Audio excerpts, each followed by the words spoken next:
Hey guys and आज के important news को चेक करेंगे, उसके हिसाब से कोई भी क्वेश्चन कमेंट सेक्शन में बता सकते हैं।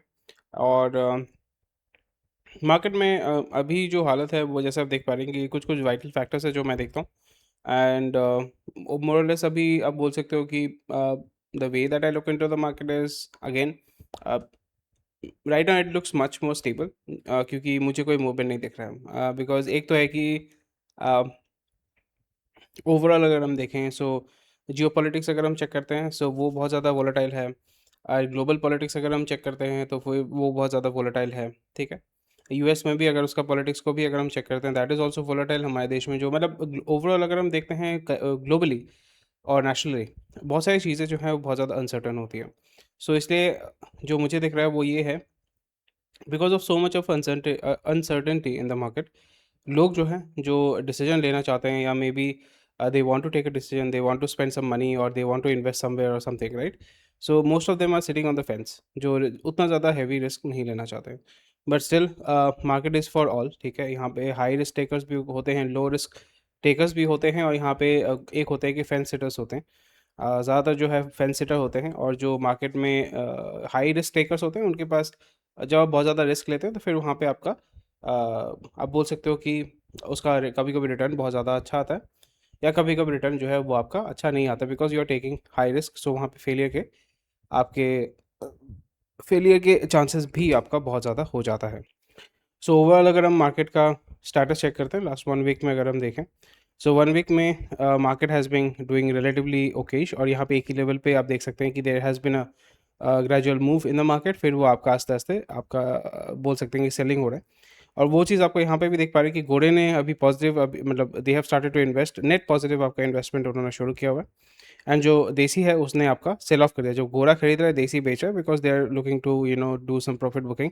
इतना दिन आपका जो घोड़े ने बेचा था, इतने महीनों तक घोड़े ने बेचा था, देसी ने उसको मार्केट को सस्टेन करके रखा हुआ था।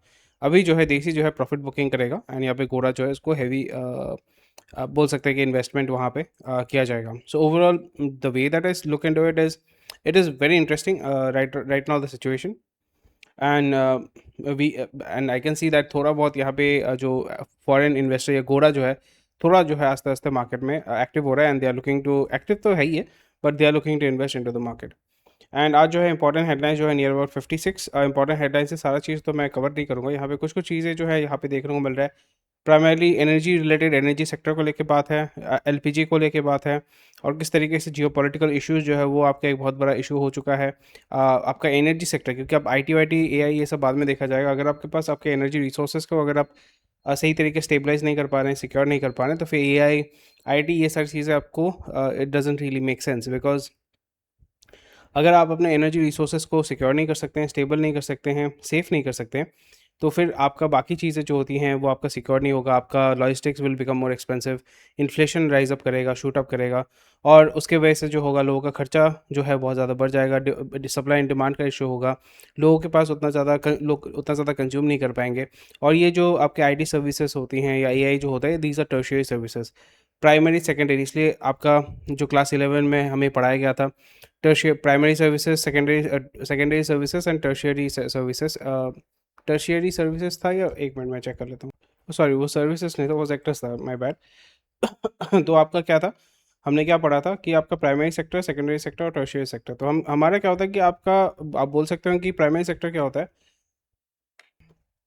दीज आर वेरी बेसिक्स, इसमें आपको उतना ज़्यादा ग्लैमरस ये सारी चीज़ें आपको नहीं देखने को मिलेंगी। सेकेंडरी सर्विसेज क्या होता है कि आप जो है रॉ मटेरियल को ट्रांसफॉर्म करते हैं from primary sector to finish goods usable product. जैसे आप लकड़ी काट के लेके आते हैं, उससे आप फर्नीचर बनाते हैं। और टर्शियरी सर्विसेज होता है जो आपके इन दोनों सर्विसेज सेक्टर को, यानी सेकेंडरी सेक्टर और आपका जो टर्शियरी प्राइमरी सेक्टर है उसको सपोर्ट करता है। Banking, health care, education, transportation, relay, entertainment, ये रिटेल जो है, ये सारी चीज़ें जो है वो करती हैं। हम क्या करते हैं, हमारा सबसे ज़्यादा जॉब जो होता है, या आपका बोल सकते हैं ब्लू कॉलर काम या सर्विस सेक्टर जो होता है, सर्विस सेक्टर में सबसे ज़्यादा आपका डोमिनेशन जो होता है, दैट इज टर्शियरी सेक्टर, जो सबसे ज़्यादा एम्प्लॉयमेंट करता है, सबसे ज़्यादा पैसा आपको प्रोवाइड करता है, आपके दिमाग के लिए आपको प्रोवाइड करता है, आपके सर्विस के लिए आपको पैसा प्रोवाइड करता है। प्राइमरी सेक्टर नेचुरल रिसोर्सेज होती हैं, और यहाँ पे नेचुरल रिसोर्सेज आप जो है भूमि से, यानी धरती से आप एक्सट्रैक्ट करते हैं, फिर उसको मार्केट में उसको बेचते हैं। और टर्शियरी सर्विसेज हो गया, जैसे आप सॉरी सेकेंडरी सर्विसेज हो गया, जैसे आप मैन्युफैक्चरिंग कर रहे हैं, आप पैकिंग कर रहे हैं, ठीक है? आप किसी चीज़ कंस्ट्रक्शन कर रहे हैं, ये सारी चीज़ें जो होती हैं सेकेंडरी सेक्टर में आती है। सेकेंडरी सेक्टर भी जो है अभी बहुत ज़्यादा और ऑटोमेशन की वजह से या आपका मशीनरी की वजह से यहाँ पे भी ह्यूमन का जो रिक्वायरमेंट है वो आपका कम हो गया। इसलिए आप देखोगे जो नोएडा में कांड हुआ था, वो वाले बंदे जो होते हैं वो आपका सेकेंडरी सेक्टर में वो आपका फ़ॉल करते हैं। So secondary sector and tertiary sector are one of the largest employers. Primary sector में ज़्यादातर जो है आपका एग्रीकल्चर, माइनिंग जो लार्ज स्केल वाला काम होता है वो सारी चीज़ें जो है वो मशीनरी करती हैं। ये बेसिक चीज़ें, ये फाउंडेशन व चीज़ें जो है आपको समझना बहुत ज़्यादा इंपॉर्टेंट है, बिकॉज़ इसी के बेसिस पे आपको पता चलता है कि किस तरीके से पैसे का मूवमेंट आपका होता है। आपका पैसे का मूवमेंट होता है प्राइमरी से शुरू होता है और प्राइमरी में ही सबसे ज़्यादा पैसा है। उसके प्राइमरी के बेसिस पे ही आपका सेकेंडरी और टर्शियरी सेक्टर आपका सस्टेन करता है, आपका सर्वाइव करता है। ये सेक्टर अगर आपका इसमें जैसे एनर्जी हो गया, एनर्जी सेक्टर, ऑयल एक्सट्रैक्शन, ये सारी चीज़ें अगर यहाँ पे डिस्टर्ब हो जाती है तो ये बाकी के जो सप्लाई चेन नहीं बोलूँगा, पिरामिड होता है, उसको वो पूरा डिस्टर्ब कर देता है। ये आपका फाउंडेशन है। वही चीज़ आपका यहाँ पे जियोपॉलिटिक्स में ग्लोबल लेवल पे अगर हम देखें वो आपको देखने को मिलेगा। ठीक है? अभी चलिए इंपॉर्टेंट न्यूज़ को चेक कर लेते हैं। Apple names John Turners as next CEO. तो यहाँ पे सीईओ जो है वो चेंज होने वाला है। आप यहाँ पे देख सकते हैं। बेसिक अपडेट्स है, इसमें कुछ ज़्यादा कुछ है नहीं। India plus 300 crore AI defence centre of excellence. तो ये इन्वेस्टमेंट है, इंडिया कर रहा है यहाँ पे। So it's a very good thing. यहाँ पे इन्वेस्टमेंट किया जाएगा, बट इस तरीके के और भी ज़्यादा इन्वेस्टमेंट आपको करना पड़ेगा। सोशल स्कीम से निकल के आपको यहाँ पे हेविली आर&डी में पैसा डालना पड़ेगा। अगर गवर्नमेंट यहाँ पे पैसा नहीं डालता है तो एटलीस्ट उसको सब्सिडाइज़ करना पड़ेगा कि जो प्राइवेट कंपनीज़ है वो यहाँ पे इन्वेस्ट करें, ताकि अगर उसको सब्सिडी मिलेगा तो they will have that incentive कि भाई इंडिया में हम जो है अपना आर&डी करेंगे और आर&डी के माध्यम से वहाँ पे जो भी डेवलपमेंट होता है या जो भी बन के आता है आर&डी से, बिकॉज़ आर&डी जब भी आप इन्वेस्ट करते हैं वहाँ पे कुछ फिक्स नहीं है कि भाई मैं यहाँ पे 100 करोड़ लगा रहा हूँ, मुझे 1000 करोड़ का रिटर्न मिलेगा, ये कभी होता नहीं है। आपने कभी 100 करोड़ लगाया, वहाँ से आपको 10,000 करोड़ का बेनिफिट आ सकता है, 100 करोड़ लगाया, वहाँ से आपका 10 करोड़ का बेनिफिट आ सकता है या 10 करोड़ का रिटर्न आ सकता है। So this is kind of I would rather से यहाँ पे भी रिस्क हो जाता है। एंड अगेन ये बहुत अच्छी चीज़ है, यहाँ पे गवर्नमेंट कोशिश करे, बट अगेन विद मेन आप पॉलिसी मेकिंग बहुत अच्छा करते हैं, बट प्रॉब्लम ये हो जाता है कि जो बाबू लोग हैं वो बर्बाद कर देते हैं पूरे चीज़ों को। जो आपका पूरा यूपीएससी का जो तंत्र है, वो ब्यूरोक्रेसी क्योंकि ब्रिटिश लोगों से लिया गया है, वो ब्यूरोक्रेसी को जब तक आप तोड़ेंगे नहीं तो फिर ये कभी आपका पॉसिबल नहीं होगा। बिकॉज़ यही बंदा जब आपका सेंटर ऑफ एक्सीलेंस आप बनाना चाहते हैं, आप ज़मीन आप माँगने जाओगे, आपको ज़मीन मिलेगा नहीं। ज़मीन अगर मिल गया तो फिर कंस्ट्रक्शन करने जाओगे तो आपको बाबू लोग बोलेंगे, जैसे आपने शिवाजी मूवी देखा था कि आपसे घूस माँगेंगे, हर एक चीज़ का एनओसी-फैनओसी ये सब करके फिर आदमी बोलता है छोड़ो भाई मेरे को नहीं करना, मैं चले जाता हूँ बाहर। तो बाहर में आपका ये आपको एडवांटेज मिल जाता है। So this is something which is very interesting. But ground reality जो है वो आपका अभी भी corruption is has embedded into our culture, तो उसमें कुछ कर नहीं सकते। परसिस्टेंट सिस्टम ने आपका ये आईटी सेक्टर में आपका 30 नियर अबाउट मतलब 30% आपका प्रॉफिट ग्रोथ हुआ है, which is very good. But again यहाँ पे ये देखना पड़ेगा प्रॉफिट ग्रोथ के साथ साथ वो आपका रेवेन्यू ग्रोथ कितना कर रहा है। प्रॉफिट ग्रोथ जैसे मैंने बताया कि ज़्यादातर आपका एआई सर्विसेज की वजह से या एआई ट्रांसफॉर्मेशन या आप बेसिकली एफिशिएंसी को इम्प्रूव कर रहे हैं, और आपका क्योंकि डॉलर हैज़ बिकम एक्सपेंसिव तो उसमें आपका प्रॉफिट डेफिनेटली बढ़ेगा। So this is one of the reason. As such I will be looking into revenue growth. अगर रेवेन्यू ग्रोथ होता है, मार्केट शेयर ग्रोथ होता है, that is very good. But apart from that अगर सिर्फ profit growth हो रहा है, so it can be linked to different different things. एक तो हो गया डॉलर का कॉस्ट बढ़ गया है, दूसरा हो गया आप एआई के माध्यम से एफिशिएंसी को इम्प्रूव कर रहे हैं। So as such I won't be very bullish on this, but again this is something which needs to be taken into consideration, और ये होना है। US green card review titans immigration security. US citizen यहाँ पे आप देख सकते हैं।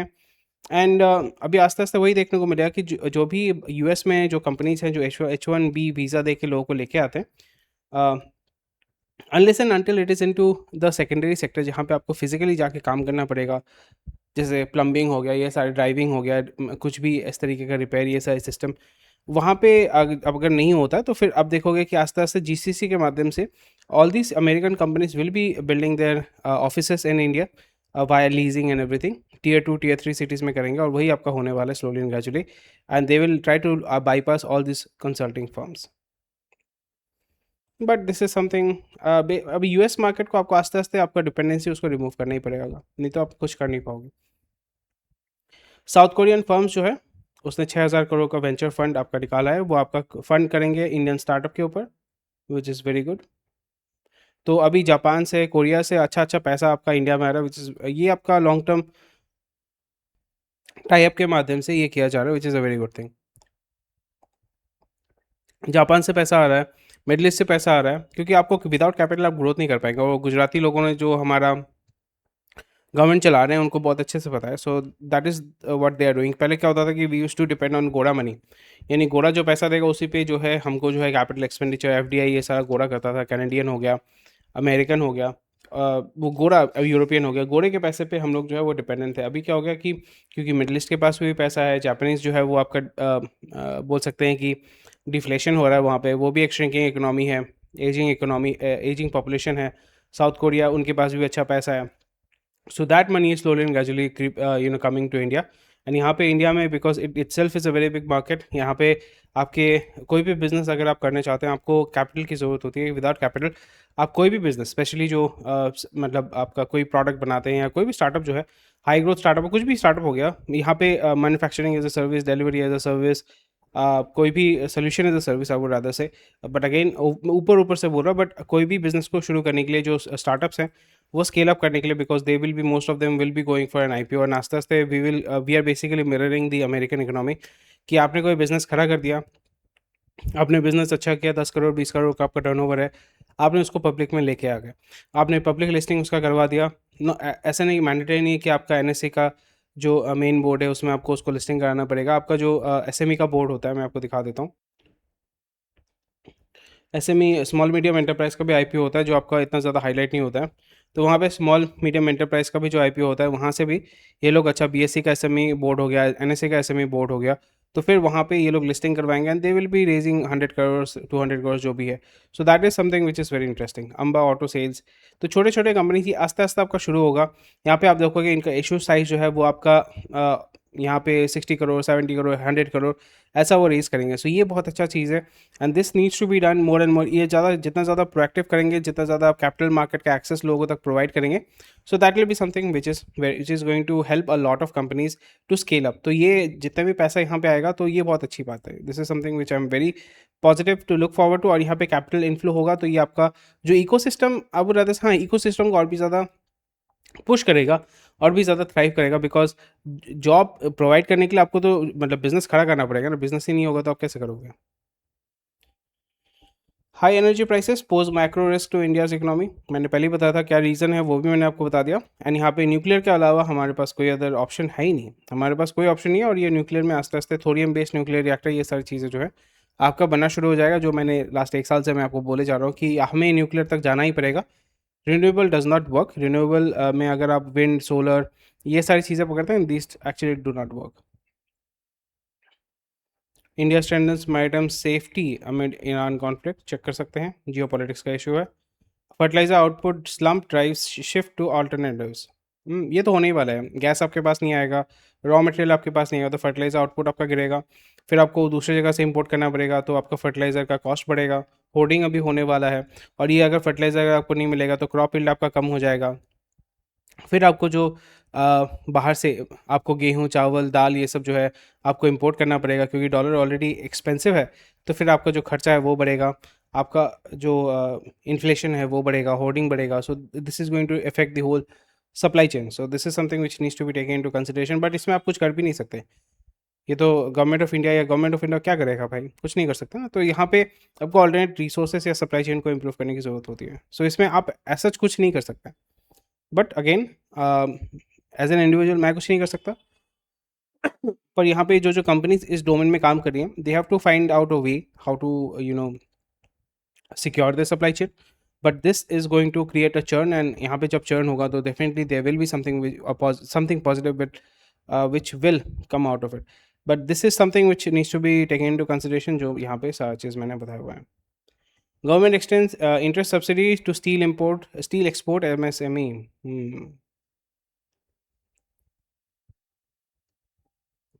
ये मैंने कुछ महीने पहले बताया था कि गवर्नमेंट क्या करेगा, एक्सपोर्ट ये सारी चीज़ें बंद हो जाएंगी, एक्सपेंसिव हो जाएगा।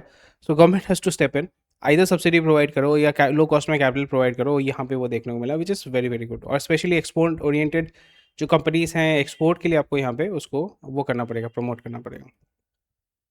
सो this is a very welcome move, this is a very welcome move. ठीक है, बट ये आप लॉन्ग टर्म ये सोल्यूशन नहीं है। आप चाइना के साथ या ग्लोबली इस तरीके से कम्पीट नहीं कर सकते। इट्स अ गुड थिंग, आपको एक बेस पॉइंट मिल जाता है, सपोर्ट मिल जाता है, बट ये आपका फाउंडेशन को इम्प्रूव करता है, बट इसी के बेसिस पे आप अपने बिजनेस को लॉन्ग टर्म नहीं चला सकते या एक इंडस्ट्री को इस तरीके से खड़ा नहीं कर सकते।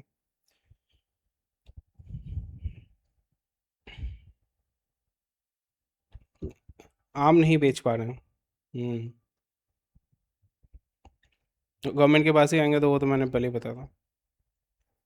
तो ये लोकल मार्केट में पुश करेंगे और यहाँ पे उनका जो एक्सपेक्टेड प्रॉफिट था वो तो नहीं मिलेगा उनको, बट अगेन इससे कोई बड़ी बात है, बट जैसे it does not define the you know whole industry, और यहाँ पे मतलब इंडस्ट्री नहीं बोलूँगा मैं, हमारे देश को इससे कोई फ़र्क नहीं पड़ता है। आप ये सारी आम के लिए ना, आप बोल सकते हो कि जो आम का जो खेती करते हैं उनके लिए प्रॉब्लम है, ठीक है, but this is not directly आपके लिए सस्ता होगा बिकॉज अच्छा आम जो है आपको मार्केट में मिलेगा, बिकॉज दिस ये जो आम है वो आपका मार्केट में ही फ्लश होगा। तो इसलिए ये जब फ्लड होगा, सप्लाई ज़्यादा बढ़ेगा, सप्लाई डिमांड कम होगा, सप्लाई ज़्यादा होगा, तो इसका दाम जो है वो आपका कम हो जाएगा। So definitely this will be very good. And यहाँ पे वही हो जाता है, cold storage, packaging, logistics sector जो है वो अफेक्ट करेगा। कोल्ड स्टोरेज का जो है उसका डिमांड बढ़ेगा, पैकेजिंग का डिमांड बढ़ेगा, पैकेजिंग सेक्टर का उसमें डिमांड बढ़ेगा। Logistics will play a very crucial role, ताकि क्योंकि फूड आइटम है, ये सड़ जाने के चांसेस ज़्यादा होते हैं। स्टोरेज कॉस्ट बढ़ेगा, तो इसको आप लॉन्ग टर्म अगर स्टोर करना चाहते हैं तो ओवरऑल ओवरहेड कॉस्ट जो है आपका बढ़ेगा, बट इसमें आप कुछ कर नहीं सकते। फिर मेन होता है कि आपको दूसरा मार्केट ढूंढना पड़ेगा apart from Europe and Middle East as well, because वही मिडल ईस्ट में एक्सपोर्ट करने की सोच रहे हैं। LPG sales decline due to supply optimisation. Supply optimisation का मतलब होता है सप्लाई नहीं है भाई। ऑल्टरनेट है नहीं तो दूसरा सीएनजी पे आपको जाना पड़ेगा, सीएनजी आप यूज़ करो। एलपीजी नहीं है तो सीएनजी यूज़ करो।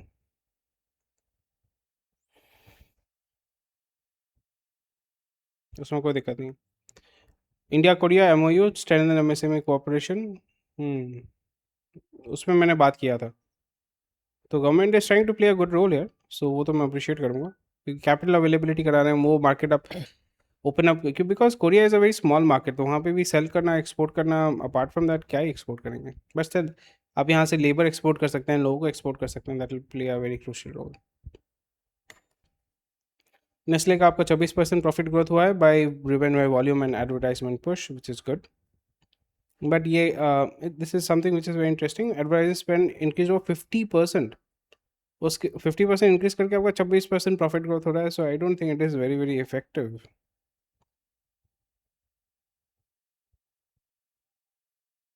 आपका खर्चा आपका बढ़ रहा है, तो उसमें किस तरीके से आप मैनेज करें, that FMCG is going through a churn. FMCG is going through a churn and this is a good churn actually, पूरा इंडस्ट्री में वो आपका जो सप्लाई चेन है वो आपका चेंज हो रहा है, एंड इससे दूसरे जो आपके इंडस्ट्रीज़ हैं, जो सब्सिडरी नहीं बोलूँ, जो इसके साथ रिलेटेड जितने भी सारे इंडस्ट्रीज़ हैं, ancillary industries I would rather से, उसका जो है बिहेवियर चेंज होगा, उसका जो टेक्नोलॉजी वो चेंज होगा, that needs to be seen. And या Asian Paints position sustainability as core business, इसका मतलब है कि भाई बिजनेस सही से चल नहीं रहा है, हम लोगों को समझ में नहीं आ रहा है क्या करें, बिजनेस सैचुरेट हो चुका है, कहाँ पे जाए, क्या करें। हम्म जब भी इस तरीके का फैंसी टर्म आप देखो, सस्टेनेबिलिटी, इको फ्रेंडली, वो सारी चीज़ आप देख रहे हो, जब मैनेजमेंट बोल रहा है, इसका मतलब है कि कंपनी का टाटा फुस हो चुका है, उसको समझ नहीं आ रहा हम करें क्या, कहाँ जाए भाई। तो ये तो अच्छा है,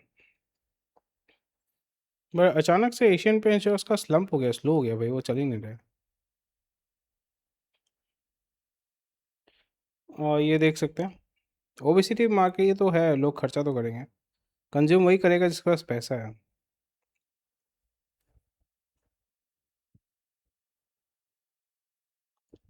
खुला तो बोला था अपना फैक्ट्री खोलेगा, बैटरी बनाएगा, हमारा राजा ये सारे तो इम्पोर्ट करके ही कर रहे हैं, तो ऐसा तो बेनिफिट तो ऐसा है नहीं इसमें, but unless and until manufacturing system आप बनाते नहीं हैं फ्रॉम रॉ मटेरियल, तो it will be very difficult. गोरे ने आपका 50,000 करोड़ जो है वो बेचा हुआ है over in April first half, गोरे ने तो बेचा हुआ है, देसी वालों ने या म्यूचुअल फंड वालों ने ही पकड़ के रखा हुआ मार्केट को। LIC in life insurance industry see 16% growth in new premium income. वो तो है, वो तो है। अगेन प्रीमियम बूस्ट नहीं बोलूँगा, बट आपका एक larger chunk of people are coming into life insurance, they are able to see that value in that, and awareness की वजह से लोग जो है यहाँ पे अभी लाइफ इंश्योरेंस जैसे म्यूचुअल फंड सही है, कैंपेन बहुत अच्छा चला था, तो अभी वो लाइफ इंश्योरेंस अच्छा ये वाला कैंपेन के माध्यम से लोअर मिडिल क्लास को वो लोग उस डोमेन में वो लेके आना चाहते हैं। So that's a very welcome move. Dollar rupee जो है गिर रहा है, एंड बहुत ख़राब हालत है रुपये का। फ्री फॉल होना चाहिए बट होने नहीं देंगे। फेयरफैक्स जो आपका वत्सा प्रेम वत्सा वाला बंदा जो है वो कैनेडियन बंदा है, इंडियन नहीं है, तो वो आपका 1000 करोड़ IIFL कैपिटल सर्विसेज में डालेगा। They are going to basically invest into this and financial market में आना चाहते हैं, दैट्स इट। और तो कुछ है नहीं, ठीक है। तो ये था आज का न्यूज़। कोई भी क्वेश्चन कोई कमेंट सेक्शन में बता सकते हैं, एंड एज सच मैं वही बोल रहा हूँ कि ज़्यादा कुछ न्यूज़ है नहीं मार्केट में। मार्केट में अगर आप देखोगे ज़्यादा कुछ न्यूज़ नहीं है, एंड जो भी इम्पोर्टेंट था वो मैंने देखा है, एंड वही मैं बोल रहा हूँ कि एज सच मुझे कोई ज़्यादा मूवमेंट नहीं देखा, because everyone is kind of sceptical. बहुत ज़्यादा फाइनेंशियल मूवमेंट नहीं हो रहा है, a lot of investment manufacturing ये सारी चीज़ों पे शिफ्ट आपको देखने को नहीं मिल रहा है। बेसिकली मैं वही देखता हूँ कि अगर आपका ह्यूज अमाउंट ऑफ मनी आ रहा है, ऐसे नहीं कि आपने एग्रीमेंट साइन किया, आप प्लान कर रहे हो, आप सोच रहे हो, उसकी बात नहीं कर रहा हूँ। वो एक्चुअली में हो रहा है कि हाँ, यहाँ पे हमने देखा कि there has been a trend कि कमर्शियल रियल एस्टेट में बहुत अच्छा पैसा आ रहा है। REIT में, रियल एस्टेट इन्वेस्टमेंट ट्रस्ट में आपका बहुत अच्छा पैसा आ रहा है, ठीक है। आपका डेटा सेंटर में बहुत अच्छा पैसा आ रहा है। रोड्स जो टोल टैक्स जो रोड डेवलपमेंट का जो प्रोजेक्ट्स है उसमें बहुत अच्छा पैसा आ रहा है।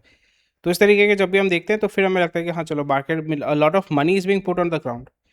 वो जब तक आप नहीं करेंगे और तब तक आपका जो है उस तरीके का ग्रोथ या उस तरीके का एम्प्लॉयमेंट आपको नहीं देखने को मिलेगा। फिर लोगों के पास पैसा आएगा तो वो लोग खर्चा करेंगे, ठीक है। रास्ता बनाएंगे तो उसके लिए लेबर चाहिए होगा, वो लेबर को आप पैसा दोगे, वो अपना घर में जाएगा, घर वालों को पैसा देगा, खाएगा पिएगा, घूमेगा, मस्ती करेगा, वो पैसा फिर से इकोनॉमी में घूमता रहेगा। तो अगर आपका इस तरीके का नहीं हो रहा, that means that there is this kind of a built up. इसलिए आप देखोगे जितने भी यहाँ पे जितने भी सारे फंड हैं, अब देखोगे 6000 करोड़ इन लोगों ने एलोकेट किया है या फंड जो है वो क्लोज हुआ है। So that's why they are building up that fund कि हाँ अभी हम लोग पैसा जुगाड़ कर रहे हैं, जब अपॉर्चुनिटी मिलेगा हम लोग इन्वेस्ट करेंगे। इमीडिएटली नहीं करेंगे, we are just looking at the opportunities, and जब हमें लगेगा कि थोड़ा सा स्टेबल हो रहा है, and most probably people are also waiting कि डोनाल्ड ट्रंप का जो टर्न है वो खत्म हो जाए, उसके बाद दे will B slowly and gradually putting their money into different things. Because अभी आपको पता नहीं चल रहा ना डोनाल्ड ट्रंप कब उसका मूड ख़राब हो जाएगा, वो क्या कर लेगा, किस पे बम मारेगा, क्या होगा नहीं होगा। So that is affecting the flow of capital throughout the world. So ये सारी चीज़ें कुछ चीज़ें जिसके बारे में हम बात करना चाहते हैं और बात कर रहे हैं। That's it. Thank you for watching this video. कोई भी क्वेश्चन करिए कमेंट सेक्शन में बता सकते हैं। Thank you for watching this video. मिलते हैं आपके साथ अगले वीडियो में।